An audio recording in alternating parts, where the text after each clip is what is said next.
ನಮಸ್ಕಾರ ಸ್ನೇಹಿತರೆ. ಕಾಂಗ್ರೆಸ್ ಸರ್ಕಾರ ನಿಮ್ಗೆ ಗೊತ್ತಿದೆ, ಯಾವಾಗ್ಲೂ ಕೂಡ ಅಷ್ಟೇ ಒಂದು ಕೋಮನವ್ರನ್ನ ಅವ್ರು ನಮ್ಮ ಮತ ಚಲಾಯಿಸ್ತಾರೆ ಅನ್ನುವ ನಂಬಿಕೆ ಇಟ್ಕೊಂಡು ಅವರ ಓಲೈಕೆಗಾಗಿ ಏನ್ ಬೇಕಾದ್ರೂ ಮಾಡ್ಲಿಕ್ಕೆ ತಯಾರಿರ್ತಾರೆ. ಅದರಲ್ಲಿಯೂ ಕೆಲವು ವಿಷಯಗಳಲ್ಲಿ ಅವರಂತೂ ಒಂದು ಮಿತಿಯನ್ನ ಮೀರಿ ಸಹಾಯ ಮಾಡ್ಲಿಕ್ಕೆ ಹೋಗ್ತಾರೆ. ಅಂದ್ರೆ ಸಂವಿಧಾನಕ್ಕೆ ವಿರೋಧವಾಗಿ ಇದ್ರೂ ಕೂಡ ಅದನ್ನ ಲೆಕ್ಕಿಸದೆ ಅವ್ರಿಗೆ ಸಹಾಯ ಮಾಡ್ಲಿಕ್ಕೆ ಹೋಗ್ತಾರೆ. ಇದೇ ರೀತಿಯಲ್ಲಿ ನಮ್ಮ ಸರ್ಕಾರಗಳು ಕೂಡ ಇತ್ತೀಚಿನ ದಿನಗಳಲ್ಲಿ ನಡ್ಕೊಂತ ಇದೆ. ಅದಕ್ಕೆ ಸಂಬಂಧಪಟ್ಟಂತೆ ಮಾತಾಡ್ತಾ ಇದ್ದೇನೆ. ಎಲ್ಲಕ್ಕಿಂತ ಮೊದಲು ನಿಮ್ಮನ್ನ ಕಾಫಿ ಆಯ್ತಾ ಯೂಟ್ಯೂಬ್ ಚಾನಲ್ಗೆ ಸ್ವಾಗತಿಸ್ತಾ ಇದ್ದೇನೆ. ಸ್ನೇಹಿತರೆ, ನಾನೀಗ ಹೇಳಲಿಕ್ಕೆ ಹೊರಟಿರೋದು ತೆಲಂಗಾಣ ಸರ್ಕಾರದ ಬಗ್ಗೆ. ತೆಲಂಗಾಣದಲ್ಲಿ ನಿಮ್ಗೆ ಗೊತ್ತಿದೆ, ಕಾಂಗ್ರೆಸ್ ಸರ್ಕಾರ ಇದೆ. ಈ ಸರ್ಕಾರ ಇತ್ತೀಚೆಗೆ ಒಂದು ಆದೇಶವನ್ನು ಕೊಟ್ಟಿದೆ. ಅದೇನು ಅಂತೇಳಿ ಹೇಳಿದ್ರೆ, ಈಗ ರಂಜಾನ್ ಮಾಸ ಬರ್ತಾ ಇದೆ. ಈ ರಂಜಾನ್ ಮಾಸದಲ್ಲಿ ಮುಸಲ್ಮಾನ್ ಸ್ಟಾಫ್ ಯಾರೆಲ್ಲ ಇರ್ತಾರೆ, ಅಂದ್ರೆ ಸರ್ಕಾರಿ ನೌಕರರು ಯಾರೆಲ್ಲ ಇದ್ದಾರೋ ಅವರೆಲ್ಲರೂ ತಮ್ಮ ಕಚೇರಿಯಿಂದ 1 ಗಂಟೆ ಮುಂಚಿತವಾಗಿ ಮನೆಗೆ ಹೋಗ್ಬಹುದು ಅಂತ ಹೇಳ್ಕೊಂಡು ಒಂದು ಆದೇಶವನ್ನ ಕೊಟ್ಟಿದೆ. ಅಂದ್ರೆ ಅಲ್ಲಿರುವಂತ ಸಮಯ ಏನು ಅಂದ್ರೆ ಸಂಜೆ 5 ಗಂಟೆವರೆಗೆ ಆಫೀಸ್ನಲ್ಲಿ ಇರಬೇಕು ಅಂತ ಕೊಂಡಿದೆ. ಈಗ ಏನಾಗಿದೆ ಅಂದ್ರೆ ಅವರು 5 ಗಂಟೆಗೆ ಬದಲಾಗಿ 4 ಗಂಟೆಗೆ ಮನೆಗೆ ಹೊರಡಬಹುದು ಅಂತ ಹೇಳ್ಕೊಂಡು ಒಂದು ಆದೇಶವನ್ನ ಕೊಟ್ಟಿದೆ.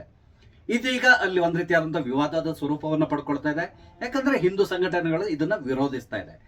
ನೀವು ಯಾಕೆ ಮುಸಲ್ಮಾನರಿಗೆ ಈ ರೀತಿಯಾದಂತಹ ವಿಶೇಷವಾದಂತಹ ಸವಲತ್ತನ್ನು ಕೊಡ್ತಾ ಇದ್ದೀರಾ ಅಂತೇಳಿ ಪ್ರಶ್ನೆ ಮಾಡ್ತಾ ಇದ್ದಾರೆ. ಆದ್ರೆ ಯಥಾ ಪ್ರಕಾರ ಅದಕ್ಕೆ ಸರ್ಕಾರ ಕಿವಿಗೊಡಲ್ಲ. ರಂಜಾನ್ ಮಾಸದಲ್ಲಿ ಸಾಮಾನ್ಯವಾಗಿ ಮುಸಲ್ಮಾನರು ಮಕ್ಕಳಿಂದ ಹಿಡಿದು ದೊಡ್ಡವರವರೆಗೂ ಕೂಡ ಸಾಮಾನ್ಯವಾಗಿ ಉಪವಾಸದಲ್ಲಿರ್ತಾರೆ. ಸೂರ್ಯಾಸ್ತ ಆದ ಮೇಲೆ ಅವರು ಸಾಮಾನ್ಯವಾಗಿ ಆಹಾರವನ್ನ ಸೇವಿಸ್ತಾರೆ. ಆ ಮುಖಾಂತರ ಆ ದಿನದ ಉಪವಾಸವನ್ನು ಅವರು ಬ್ರೇಕ್ ಮಾಡ್ತಾರೆ. ಇದು ನಿಮ್ಗೆ ಗೊತ್ತಿರುವಂತಹ ವಿಷಯ. ಅದನ್ನು ತುಂಬಾ ಶ್ರದ್ಧೆಯಿಂದ ಅವ್ರು ಮಾಡ್ತಾರೆ. ಅದರ ಬಗ್ಗೆ ಯಾರು ಕ್ವಶನ್ ಮಾಡ್ಲಿಕ್ಕಿಲ್ಲ. ಅಷ್ಟೊಂದು ಶ್ರದ್ಧೆ ಭಕ್ತಿಯಿಂದ ಅವರು ಈ ರಂಜಾನ್ ಮಾಸವನ್ನ ಕಳೀತಾರೆ. ಈಗ ಏನಾಗಿದೆ ಅಂತ ಸರ್ಕಾರ ಈ ರೀತಿಯಾಗಿ ಒಂದು ಸ್ಪೆಷಲ್ ಆಗಿ ಒಂದು ಆದೇಶ ಕೊಟ್ಟಿರೋದು ವಿವಾದವನ್ನ ಪಡ್ಕೊಳ್ತಾ ಇದೆ.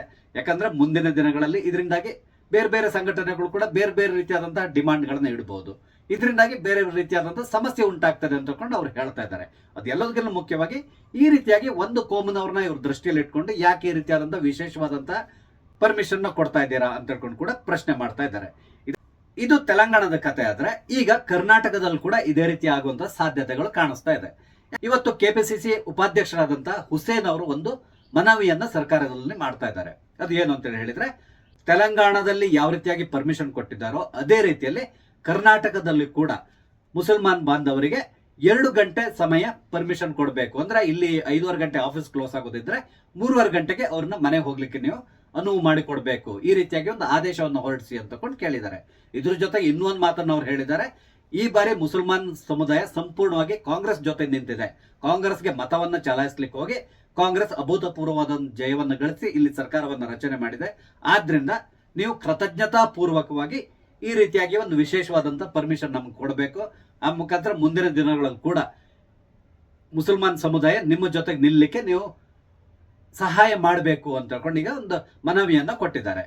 ಅಂದ್ರೆ ಇಲ್ಲಿರುವಂತ ವಿಶೇಷ ಏನು ಅಂತ ಹೇಳಿದ್ರೆ, ಅವ್ರು ಏನ್ ಹೇಳ್ತಾ ಇದ್ದಾರೆ ಅಂದ್ರೆ, ನಾವೆಲ್ಲರೂ ನಿಮ್ಗೆ ಮತ ಚಲಾಯಿಸಿದ್ದೇವೆ, ಆದ್ರಿಂದ ನಮ್ಗೆ ಈ ಒಂದು ವಿಶೇಷವಾದಂತಹ ಪರ್ಮಿಷನ್ ಕೊಡ್ಲೇಬೇಕು ಅಂತ ಹೇಳ್ಕೊಂಡು ಆಗ್ರಹ ಮಾಡ್ತಾ ಇದ್ದಾರೆ. ಇಲ್ಲಿ ಫಲಿತಾಂಶ ಏನಾಗ್ಬೋದು? ನಿಸ್ಸಂಶಯವಾಗಿ ಕರ್ನಾಟಕ ಸರ್ಕಾರ ಇದಕ್ಕೆ ಒಪ್ಪಿಗೆ ಕೊಡ್ತದೆ. ಆ ಮುಖಾಂತರ ಅವರಿಗೆ 2 ಗಂಟೆ ಪರ್ಮಿಷನ್ ಕೊಟ್ಟೇ ಕೊಡ್ತಾರೆ. ಯಾಕಂದ್ರೆ ಇಲ್ಲಿರುವ ಸರ್ಕಾರ ನಿಮ್ಗೆ ಗೊತ್ತಿದೆ, ಸಿದ್ದರಾಮಯ್ಯನವರ ಸರ್ಕಾರ. ಇವರು ಮುಸಲ್ಮಾನರಿಗಾಗಿ ಏನೆಲ್ಲ ಮಾಡ್ತಾರೆ ಎಲ್ಲದೂ ಗೊತ್ತಿದೆ. ತಾಜಾ ಉದಾಹರಣೆ ಇತ್ತೀಚೆಗೆ ಮೈಸೂರಿನಲ್ಲಿ ನಡೆದಂತಹ ಗಲಭೆ, ಉದಯಗಿರಿ ಗಲಭೆಯಲ್ಲಿ 1000 ಜನ ಅಲ್ಲಿ ಭಾಗವಹಿಸಿದ್ದಾರೆ ಅಂತ ಹೇಳ್ತಾರೆ ಈ ಗಲಭೆಯಲ್ಲಿ. ಆದ್ರೆ ಇಲ್ಲಿವರೆಗೆ ಆಗಿರುವಂತಹ ಬಂಧನ ಕೇವಲ 20 ಜನರನ್ನ ಮಾತ್ರ ಅವ್ರು ಬಂಧಿಸಿದ್ದಾರೆ. ಅದು ಬಿಟ್ಟರೆ ಉಳಿದರೆ ಯಾರು ಇವ್ರ ಕೈ ಸಿಕ್ಕಿಲ್ಲ. ಮುಂದಿನ ದಿನಗಳಲ್ಲಿ ಕೂಡ ಅವ್ರನ್ನ ಬಂಧನ ಮಾಡುವಂತ ಸಾಧ್ಯತೆ ಇಲ್ಲ.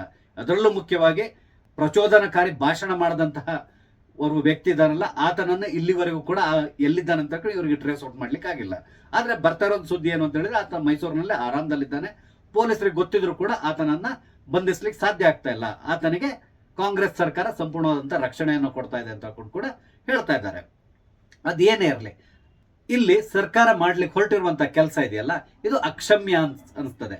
ಯಾಕಂತೇಳಿ ಹೇಳಿದ್ರೆ, ಒಂದು ಕೋಮಿನವರಿಗೆ ಈ ರೀತಿಯಾದಂತಹ ವಿಶೇಷವಾದ ಪರ್ಮಿಷನ್ ಕೊಡಬಾರ್ದು, ಯಾವತ್ತೂ ಕೊಡಬಾರ್ದು. ಯಾಕಂದ್ರೆ ಇವತ್ತೀಗ ಅವರು ಕೇವಲ 2 ಗಂಟೆ ಪರ್ಮಿಷನ್ ಕೇಳ್ತಾ ಇದ್ದಾರೆ. ಮುಂದಿನ ದಿನಗಳಲ್ಲಿ ಶುಕ್ರವಾರ ನಮ್ಗೆ ರಜೆ ಕೊಡಬೇಕು ಅಂತೇಳಿ ಕೇಳುವ ಸಾಧ್ಯತೆಗಳು ಕೂಡ ಇರ್ತದೆ. ಯಾಕಂದ್ರೆ ನಮ್ಗೆ ಶುಕ್ರವಾರ ನಾವು ಮಸೀದಿಗೆ ಹೋಗ್ಬೇಕು, ಪ್ರಾರ್ಥನೆ ಮಾಡಬೇಕು, ಈ ರೀತಿಯಾಗಿ ಕೇಳುವ ಸಾಧ್ಯತೆಗಳು ಕೂಡ ಇರ್ತದೆ. ಅವರದ್ದು ಇದ್ರಲ್ಲಿ ಏನು ತಪ್ಪಿಲ್ಲ ಕೇಳೋದ್ರಲ್ಲಿ. ಯಾಕಂದ್ರೆ ಯಾರು ಬೇಕಾದ್ರೂ ಏನ್ ಬೇಕಾದ್ರೂ ಕೇಳ್ಬೋದು. ಆದ್ರೆ ಈ ಪರ್ಮಿಷನ್ ಕೊಡುವಂತ ಸರ್ಕಾರಗಳಿದೆಯಲ್ಲ, ಆ ಸರ್ಕಾರಗಳು ಇದನ್ನ ಯೋಚನೆ ಮಾಡ್ಬೇಕಾಗಿ ಬರ್ತದೆ. ಆದ್ರೆ ಕರ್ನಾಟಕದಲ್ಲಿ ನಾನು ಹೇಳ್ತಾ ಇದ್ದೇನೆ ಇವಾಗಲೇ, ನಿಸ್ಸಂಶಯವಾಗಿ ಕರ್ನಾಟಕ ಸರ್ಕಾರ ಅವ್ರು ಮಾಡಿರುವಂತಹ ಈ ಮನವಿ ಇದೆಯಲ್ಲ, ಇದನ್ನ ಪುರಸ್ಕರಿಸ್ತದೆ. ಖಂಡಿತವಾಗಿ ಅವರಿಗೆ ಈ ರಂಜಾನ್ ಮಾಸದಲ್ಲಿ 2 ಗಂಟೆ ಪರ್ಮಿಷನ್ ಕೊಟ್ಟೆ ಕೊಡ್ತಾರೆ. ಇದರಲ್ಲಿ ಯಾವುದೇ ರೀತಿಯಾದಂತಹ ಡೌಟ್ ಅನ್ನು ಯಾರು ಇಟ್ಕೋಬೇಕಾಗಿಲ್ಲ. ಒಂದ್ ವೇಳೆ ಸರ್ಕಾರ ಪರ್ಮಿಷನ್ ಕೊಡ್ತು ಅಂತ ಹೇಳಿದ್ರೆ ಇಲ್ಲಿರುವಂತಹ ಹಿಂದೂ ಸಂಘಟನೆಗಳು ಖಂಡಿತವಾಗಿ ಇದನ್ನ ವಿರೋಧಿಸ್ಲಿಕ್ಕೆ ಪ್ರಾರಂಭ ಮಾಡ್ತದೆ. ಅಂದ್ರೆ ಅವರ ಬೀದಿಗಿಳಿಬಹುದು, ಪ್ರತಿಭಟನೆ ನಡೆಸಬಹುದು, ಈ ರೀತಿ ಮಾಡಬಹುದು.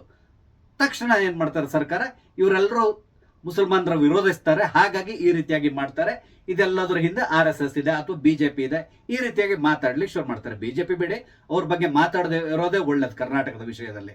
ಯಾಕಂದ್ರೆ ಒಂದು ವಿರೋಧ ಪಕ್ಷವಾಗಿ ಅವ್ರು ಯಾವ ರೀತಿ ಕೆಲಸ ಮಾಡಬೇಕೋ ಆ ರೀತಿಯಾಗಿ ಕೆಲಸವನ್ನ ಮಾಡ್ತಾ ಇಲ್ಲ. ಅದಕ್ಕೆ ಬದಲಾಗಿ ಕೇವಲ ಇವರು ಅಧ್ಯಕ್ಷರನ್ನ ಬದಲಾಯಿಸಿ ಅವ್ರನ್ನ ಬದಲಾಯಿಸಿ ಅಂತ ತಗೊಂಡು ಜಗಳ ಮಾಡ್ಕೊಂಡು ಕೂತಿದ್ದಾರೆ ಹೊರತು ಒಂದು ವಿರೋಧ ಪಕ್ಷವಾಗಿ ಸಂಘಟಿತವಾಗಿ ಇವರಂತೂ ಕೆಲಸ ಮಾಡ್ತಾ ಇಲ್ಲ. ಅದರಿಂದಾಗಿ ಇಲ್ಲಿ ಸರ್ಕಾರ ಏನ್ ಬೇಕಾದ್ರೂ ಮಾಡ್ಬೋದು, ಆ ಪರಿಸ್ಥಿತಿಗೆ ಕರ್ನಾಟಕ ರಾಜ್ಯ ಈಗ ತಲುಪಿದೆ. ನೋಡೋಣ ಕರ್ನಾಟಕ ಸರ್ಕಾರ ಇವರ ಈ ಮನವಿಗೆ ಯಾವ ರೀತಿ ಸ್ಪಂದಿಸ್ತದೆ. ಇದನ್ನು ನಾವು ಒಂದು 2-3 ದಿನದಲ್ಲಿ ನಮ್ಗೆ ಸಂಪೂರ್ಣವಾದಂತಹ ಚಿತ್ರಣ ಸಿಗ್ತದೆ. ಸ್ನೇಹಿತರೆ, ನಾನು ಹಂಚಿಕೊಂಡಂತ ವಿಷಯ ನಿಮ್ಗೆ ಸರಿ ಅನ್ಸಿದ್ರೆ ದಯವಿಟ್ಟು ಲೈಕ್ ಮಾಡಿ, ಅದೇ ರೀತಿಯಲ್ಲಿ ಬೇರೆಯವರು ಶೇರ್ ಮಾಡಿ, ಹಾಗೇನೆ ನನ್ನ ಚಾನಲ್ ಸಬ್ಸ್ಕ್ರೈಬ್ ಮಾಡುವ ಮುಖಾಂತರ ನನ್ನ ಸಪೋರ್ಟ್ ಮಾಡಿ. ನಮಸ್ತೆ, ಜೈ ಹಿಂದ್.